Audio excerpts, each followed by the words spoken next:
morning po ulit mga ma'am sir. Ayan, dito ako sa bayan ulit ng Talugtog. Dumayo pa tayo, baka magustuhan nyo itong titignan ko ngayon. Irrigated rice land from Provincial Road, nasa 1.5 kilometers. Ito po yung 4 na hektarya.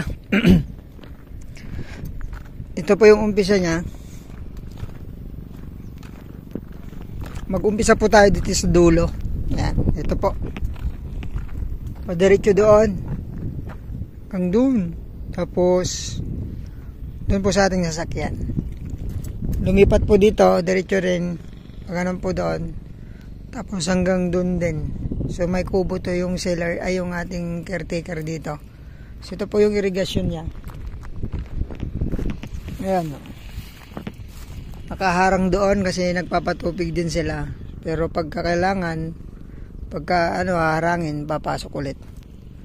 Ayun po, plat na plat din mga ma'am sir, overlooking siya. So maganda kang mag-alaga po dito ng mga hayop sa dulo. Tapos sa harap, bahay, fruit bearing trees, pwede, kalamansi trees, pwede, alagaan ng mga manok panabong, pwede din. Ayun, accessible po itong property natin. Ayun po yung kitang-kita na po yung provincial road doon. So ito, diretso doon hanggang sa may mangga. So maluwang to, 4 na hektarya mga ma'am sir. Accessible siya, pero sa Prambayan po, wala pang 10 minutes, 5 to 7 minutes nandito ka na sa property. From Manila, 2 hours and 3 hours mga ma'am sir ang biyahe natin. So maganda na rin yung frontage nito, siguro nasa na rin, nasa 35 meters. So kung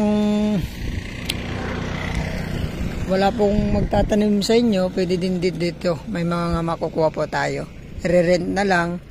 Ayan, pag nag-ani, babayaran na lang po. Ayan, yung rent po ng lupa. Ayun, sana magustuhan nyo ulit mga ma'am sir dito sa bayan ng Talugtog. 4 hectares, titled property mga ma'am sir, at ang price nila 150 pa rin. So tawad na lang tayo sa personal mga ma'am sir. Kung sakaling magustuhan nyo, direct ko po kayo agad sa ating seller na ito. Ayun, ito po yung palabas ng ng Provincial Road papuntang Ramos, tapos Talugtog. Ito naman sa likod ko papuntang mga barangay yan. Lusutan po. Pero karamihan po dito mga rice land, pero may mga bahay po sa dulo, pero may mga daan din sila doon sa kabila.